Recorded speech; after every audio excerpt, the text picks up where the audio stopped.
Today on Nezzo's Bad Shop, the Bingo Wasp D6 chassis in forged purple. Will it make a difference?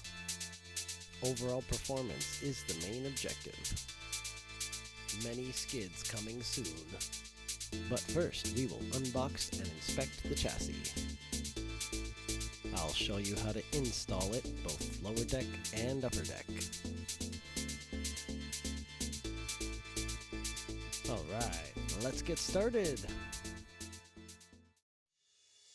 The Bingo Wasp D6 chassis is one of many option chassis available these days, and it is part of the ever-growing Bingo Wasp family. This particular example has been finished in forged purple, which is very nice and personally my favorite. It is also available in forged red and standard black carbon. With this conversion kit, you will get both the upper and lower deck. Alright, let's get a closer look by unwrapping it out of the package. With the packaging removed, the glossy finish really shows now. The way the gloss finish looks in the light, and the way the purple spectacles twinkle at me, it just makes me happy. The rear end is not as flexy as other Bingo Wasp chassis. Having said that, there is still some flex in this chassis. The upper deck features captured M3 nuts for the servo, which is a nice touch. Now let's take a look at them before the swap occurs. As you can see visually, they are quite different. By placing the Bingo Wasp D6 chassis on top of the standard, you can really see the differences in design and philosophy. Both chassis plates, though, do maintain a slim profile. The Bingo Wasp D6 chassis features the Yokomo style front bumper screw holes. This is both good news and bad news. While we gain the ability to use the Yokomo front bumper and body post set, we lose the ability to use that cool D6 bumper. It seems Bingo mixed his traditional design with some different style cutouts this time. We shall see how that plays out. I placed the upper deck on my car here for a rough visual before the swap over. Can't really see too many differences here, other than the captured M3 nuts for the servo. Which do you like more? The 3 Racing chassis plates, or the Bingo Wasp chassis plates? Okay, time to start the installation process. First, I will swap over the front side of the car. The goal is to remove the upper deck, shock tower, and front bulkhead all as one module. To do this, I start with the 4 rearmost screws on the upper deck. Next, I will prepare my car stand so I can disconnect the front shocks from the lower arms. Using my pliers, I pop the shock's lower ball cup off the ball stud on the lower arms. Next, I unscrew the ball stud from the steering rack assembly. I left the steering link's ball cup on the ball stud that I removed from the steering rack for speeding up the reinstallation later on. Once completed, the steering wheels should be disconnected from the steering rack. Next, we move to the rearmost screws for the front bulkhead. Just a reminder, if you're using an electric screwdriver, make sure your torque clutch setting is set correctly. Move on to the frontmost front bulkhead screws. There will be 4 of them in a row. Always be sure to make sure your screwdriver seats fully in the screws to prevent stripping. After the 4 front bulkhead screws are removed, there's only one more step before the upper front module can be removed.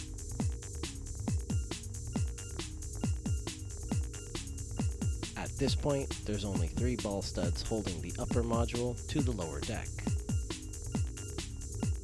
The first 2 are the upper ball studs on the front knuckles.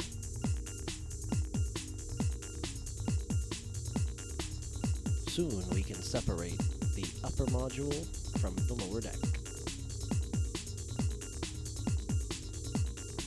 The right ball stud decided it would put up a bit of a fight.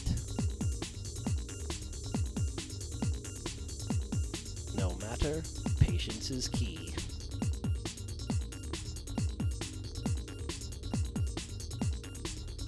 The third ball stud is part of the steering servo horn. This will be the last ball stud before the upper module is completely detached from the lower deck. Just like a couple of the other ball studs previously unscrewed, this will save time for reinstallation. And there you have it, the Sakura D6's upper module, uninstalled. The reason why I swapped chassis over in this manner is to save time and to retain settings without having to basically rebuild the car from scratch. Doing it this way also minimizes downtime if you are trying to get right back on track. Now we will focus on moving the front steering rack, lower suspension, and front battery mount. The front battery mount is only 2 screws, which is pretty straightforward. The default position for the front battery mount is the frontmost hole set out of the block of holes where the battery mount installs. You can change this position if you want at this time, but I decided to leave it in the factory position. We'll leave the rear part of the battery mounts till later.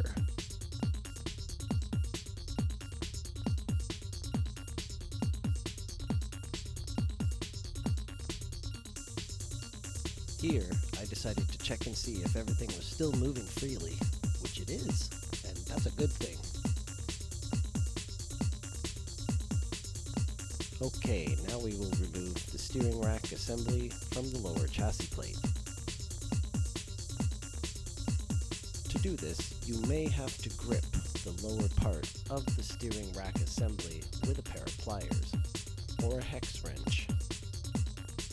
You might get lucky and it'll just uninstall nicely for you,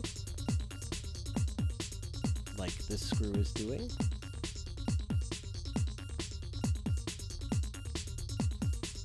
If it doesn't come off nicely, get yourself the hex wrench or a pair of pliers. I didn't have the right size hex wrench handy, so I went for the pair of pliers.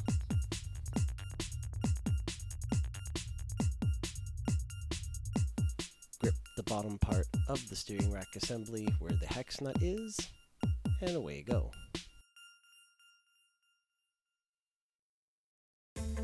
Alright, steering rack removed. There it was, and there it is.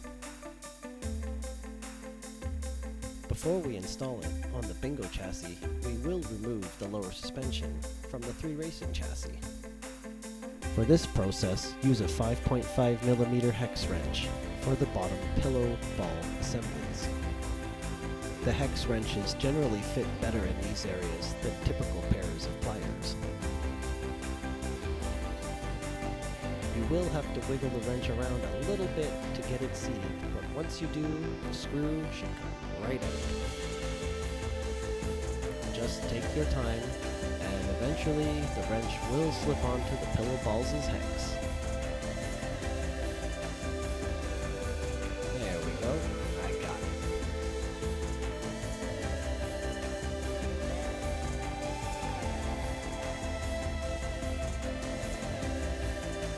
Repeat the process for the other side of the suspension. In terms of visualization, I will try to place the parts as they came off the car so I don't forget how they go back on. This also speeds up reinstallation.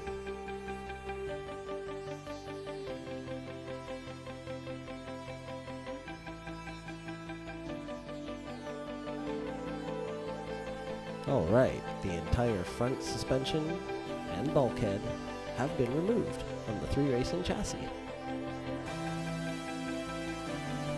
Let's prepare to install on the Bingo Wasp chassis. For my builds, if any screw goes into metal, it gets blue thread locker. Some say you don't need it. Usually I see those people losing parts on track. personally, I'd rather have peace of mind versus wondering.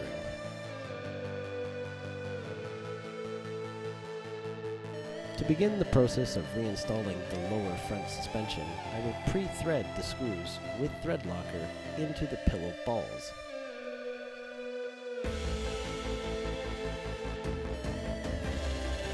The main reason is because we need a 5.5mm hex wrench to hold the pillow ball steady while we tighten the screw in place. Sometimes during the reinstallation process, I will opt for hand tools versus electric tools. Here, I demonstrate just how tight it is for the hex wrench to get in between the pillow ball and the lower arm assembly.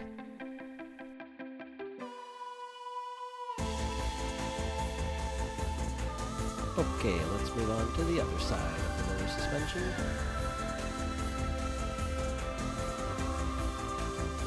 Same process, a tiny little dab of Loctite on the screw thread, and pre-thread it into the pillow ball.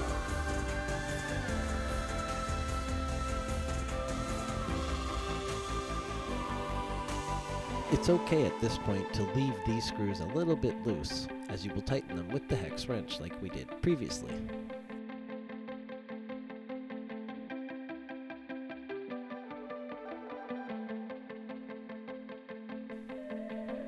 And once again, we will tighten the screw once we have put the 5.5mm hex wrench on the pillow ball.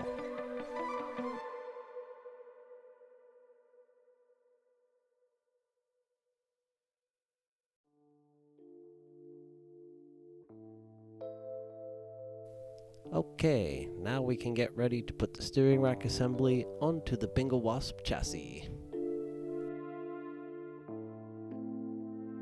Just have to move a couple of things out of the way here.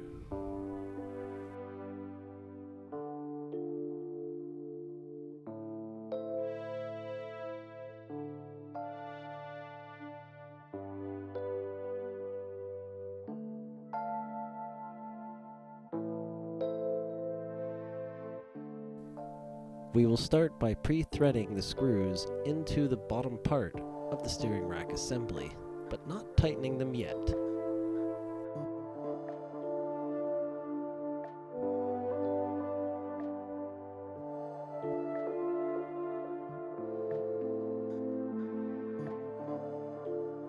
You can see my buddies checking out the progress in the background.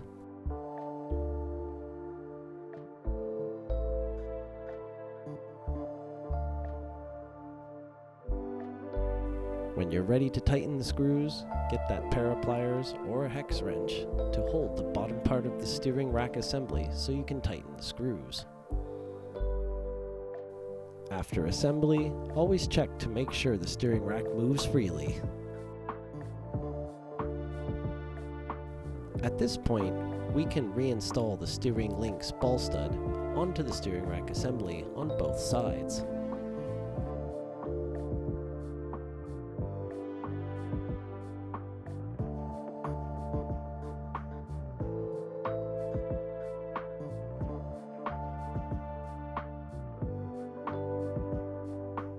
Did a little quick check just to make sure the ball studs on the steering links are not binding. Now we can reinstall the upper module assembly.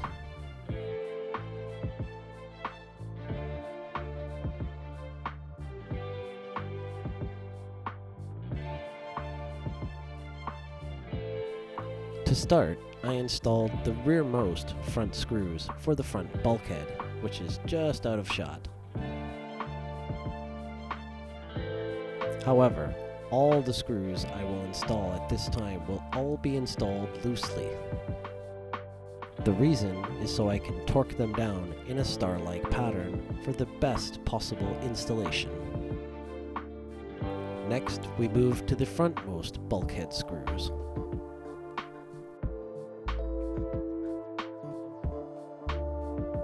Once all the screws are loosely fitted, then go ahead and torque them down. I didn't really use any kind of star pattern or torquing method here, but if your bulkhead or anything binds or feels funny, untorque and retorque in a different pattern.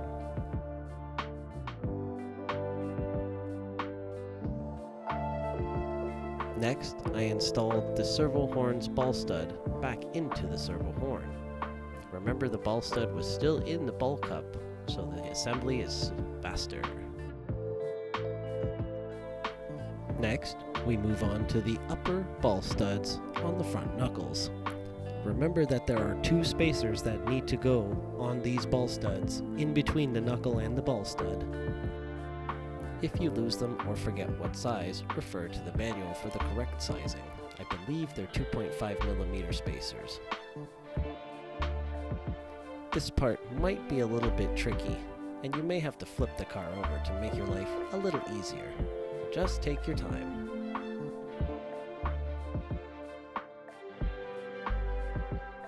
Sometimes I wish I had more fingers so I could hold more things in place more easily.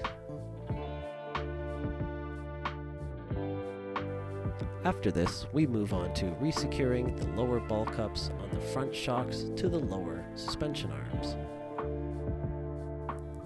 If your fingers don't work on the day, just use a set of pliers. If you've reached this point, the entire front end of the Sakura D6 should be mounted onto the Banga Wasp chassis. Well done, let's keep going.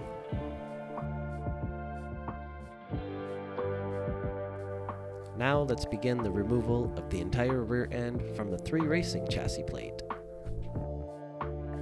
First, we remove the ball cups from the ball studs on the rear lower suspension arms. Pliers will be the quickest method for this.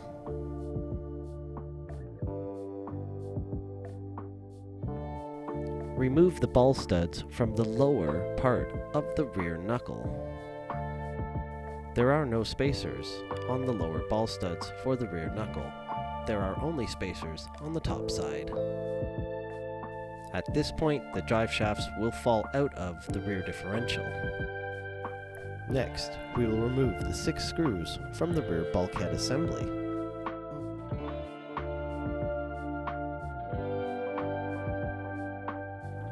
Once all the screws are removed from the rear bulkhead, it will be completely separated from the lower chassis deck.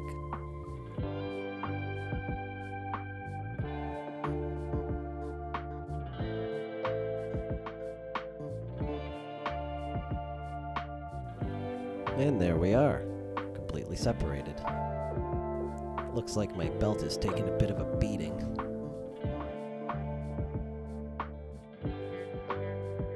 Now I will move a couple of things around so I can prepare to remove the last of the rear suspension and reinstall it onto the Banga Wasp deck.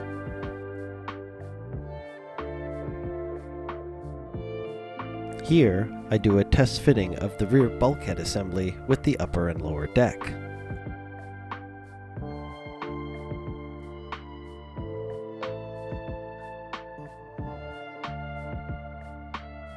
Looking good.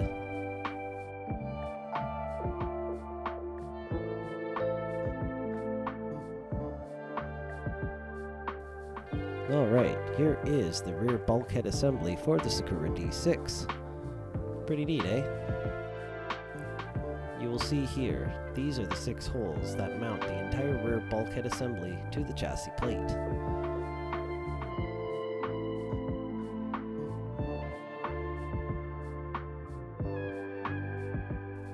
Now let's remove the last of the rear suspension and rear battery mount. Let's start with the rear part of the battery mount. Keeping the factory default battery mount position, I installed the rearmost battery mount in the front set of the battery mount holes, just like the 3 racing chassis. At this point, you are welcome to change the battery mount position, but I decided to keep it factory.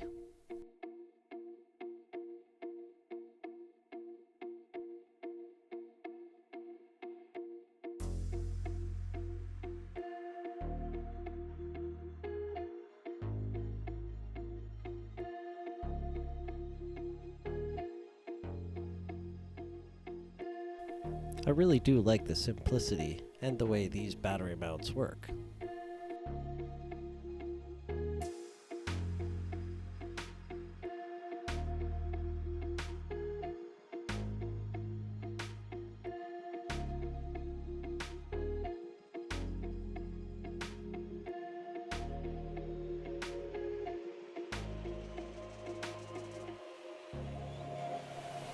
Aw, dang screw.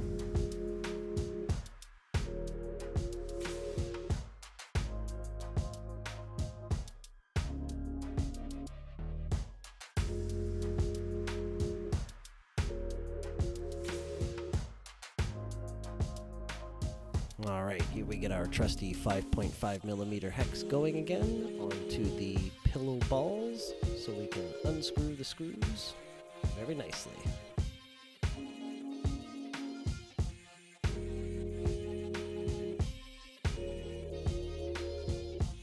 You will notice once again I am placing the arms in the same spot they came off of.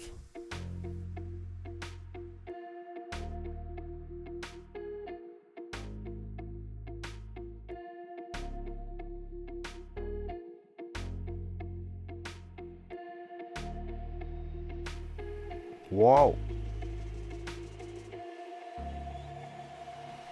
There we go.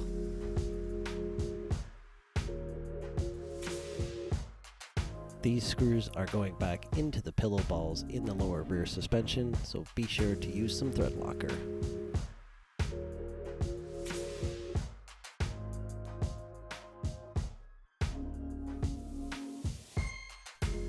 Thread them in loosely like we did the front suspension, because we will use the 5.5mm hex wrench to tighten them down.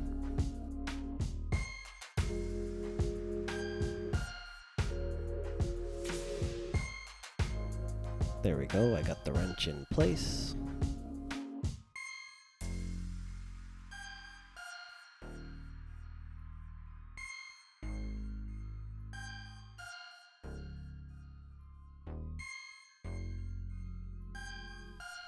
And repeat the process for the other side.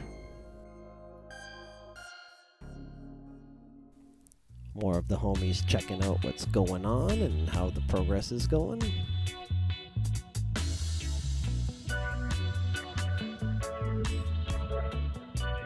A couple of the guys who were checking out the progress also own Sakura D6 chassis, so they were curious about how the performance would be after I was finished.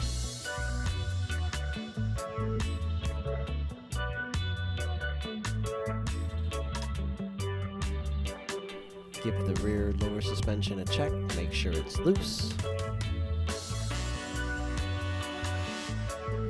Okay, now we can move on and reinstall the rear bulkhead onto the Banga Wasp chassis plate.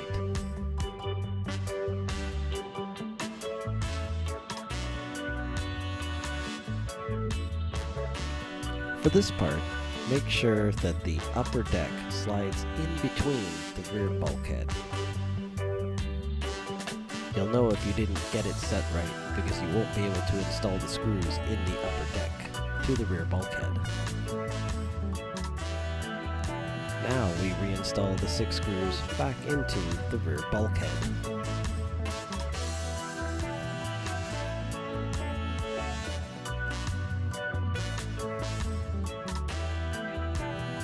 Make sure to leave the screws loose so you can tighten them down in a star-like pattern after.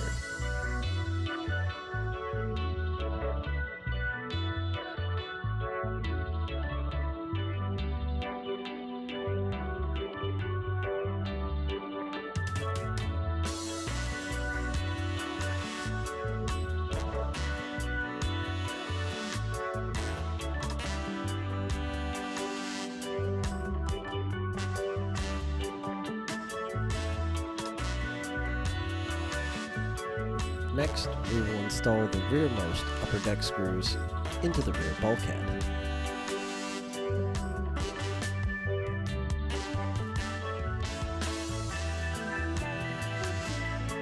Again, screw them in loosely at first so that you can tighten them down in a star-like pattern after.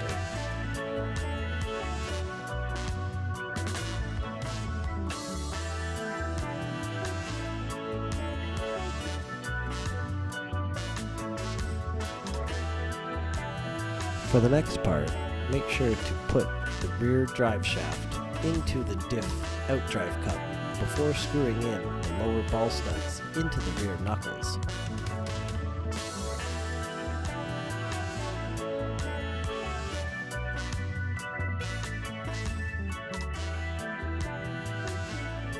You may have to reseat the drive shafts a couple times if they pop out while you're trying to screw the ball stud into the rear knuckle.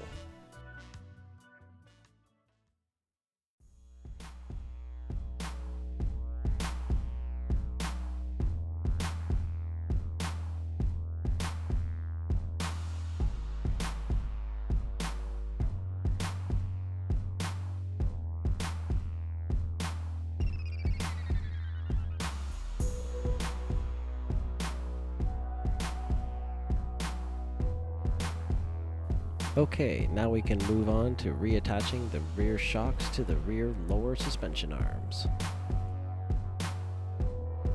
I think my fingers still have some strength left.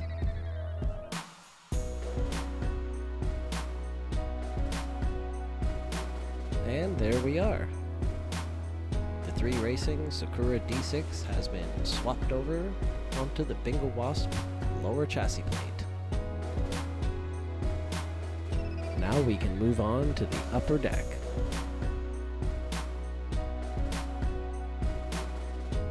To begin, we remove the screws at the front of the upper deck.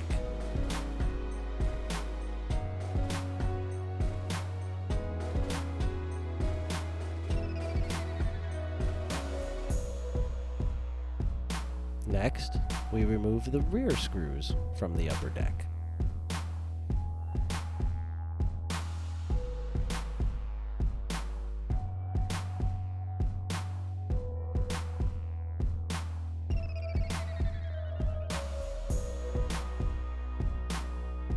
Once the upper deck screws are removed, now you can remove the ball stud from the servo horn. By removing the ball stud from the servo horn, instead of removing the servo horn from the servo entirely, we will keep the servo's position and relative settings to the radio. Here is a quick side-by-side comparison of both upper decks. Let's remove the servo from the 3 Racing upper deck.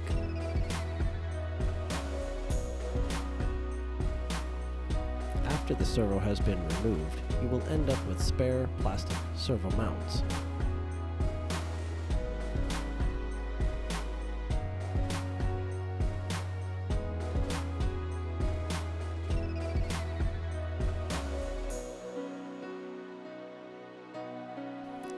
Alright, this next part may be tricky. I got lucky and my servo pretty much fell out of the 3 Racing upper deck. You may have to slightly angle or push your servo out. If you left your electronics installed on your upper deck like I did, make sure to disconnect them when you remove the servo. Also, I'll be replacing that double-sided tape later on.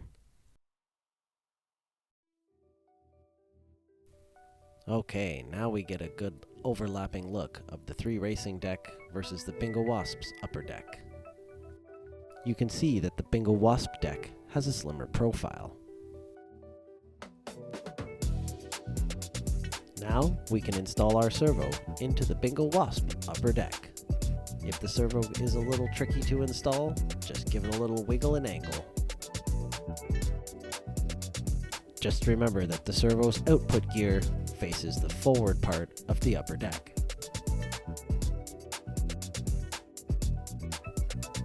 Carefully thread the servo mounting screws into the captured M3 nuts pre-mounted on the Bingo Wasp upper deck. Thread them in loosely at first, and then tighten them down in a star pattern.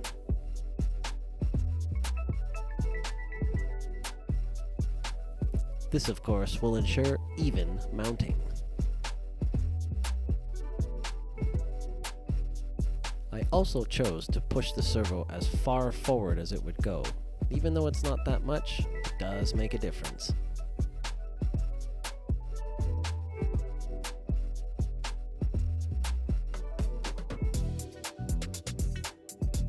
here are the original 3 racing servo mounts, which are no longer needed.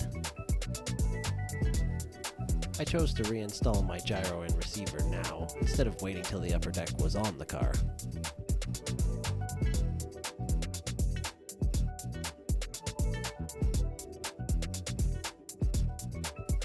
Now we reach the final stages of assembly, where we will reinstall 8 screws back into the front bulkhead and rear bulkhead, 4 in the front and 4 in the rear.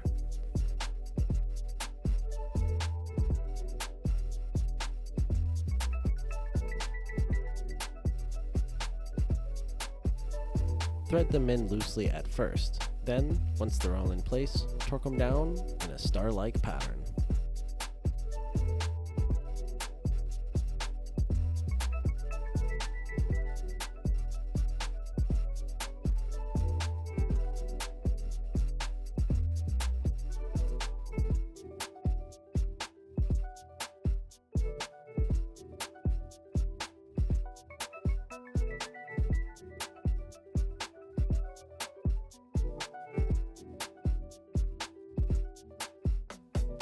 Now, reinstall the ball stud for the servo horn.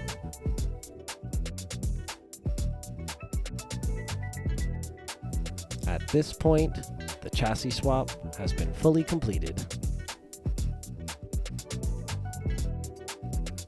Take a moment to admire all your hard work.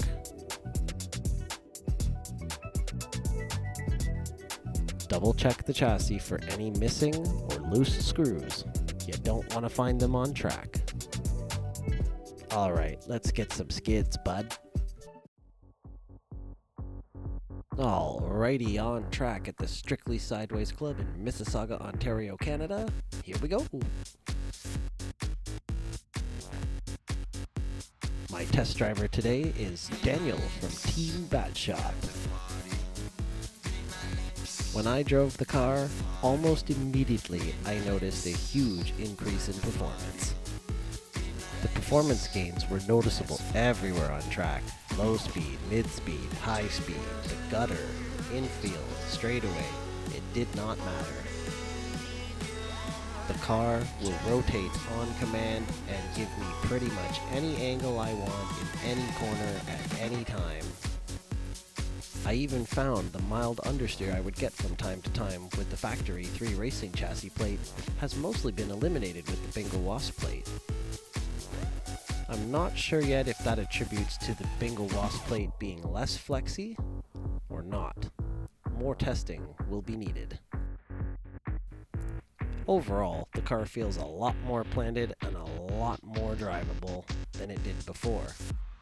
And that says a lot, considering I already had this car performing quite well before the chassis changeover. So, the basic question at the beginning of the video, does this chassis plate improve performance? Yes, yes it does, in a big way. Once again, I am amazed at how well a Bingo Wasp chassis plate can really augment and transform a car. My test driver noted that the car was super easy to handle and drive, and he could pretty much pick any angle he wanted at any time, even though this was probably his second time driving the car. The test driver also owns a Sakura D6 GA, so he's been trying to decide which way to upgrade his car. After I shot this video, I swapped over all my really serious electronics into this car from my previous competition car.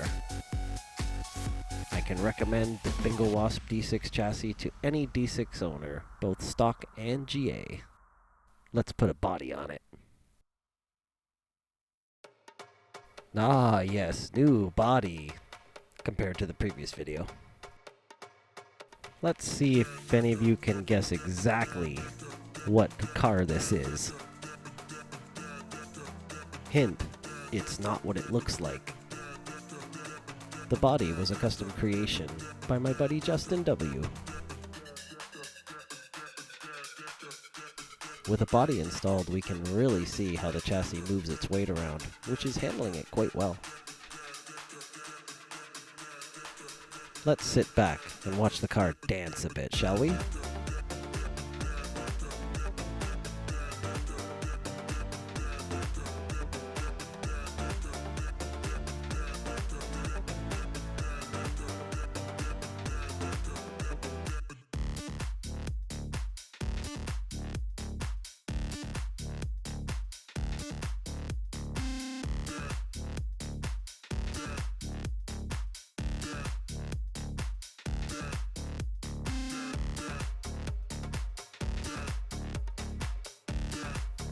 is so good. It's so good.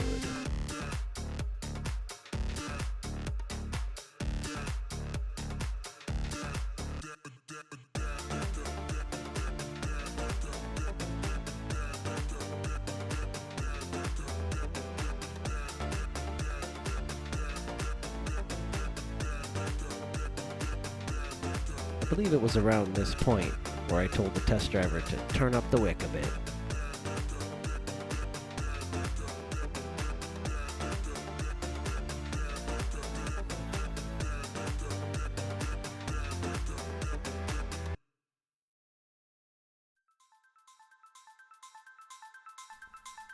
Yeah, he's getting ready, starting ascending it harder.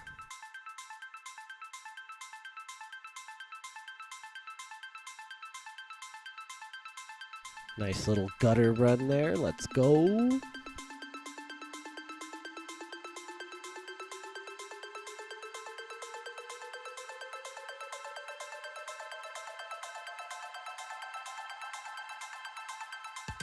Flag tap.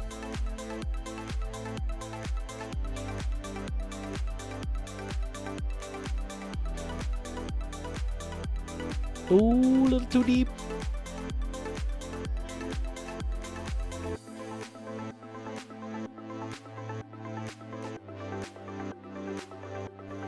The test driver really enjoyed driving my car, so he may end up setting up his similar to mine. Let's see how the car hooks up in a tandem situation.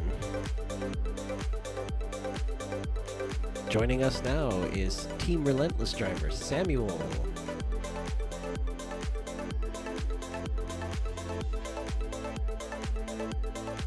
The Bingo Wasp D6 seems to be holding pretty good in the chase position. It has no trouble matching angles.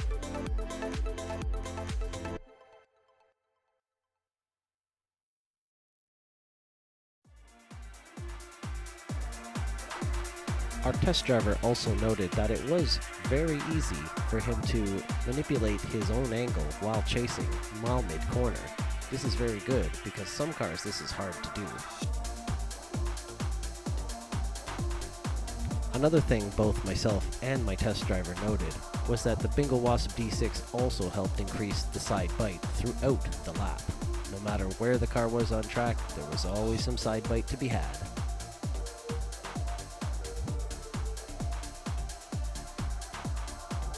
Shout out to Sam from Team Relentless for jumping in the video and doing a little tandem testing.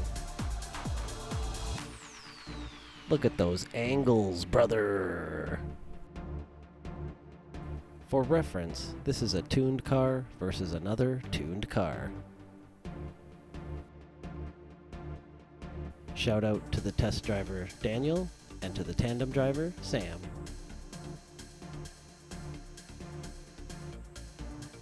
Well, there it is, the Bingo Wasp D6 chassis for the 3 Racing Sakura D6.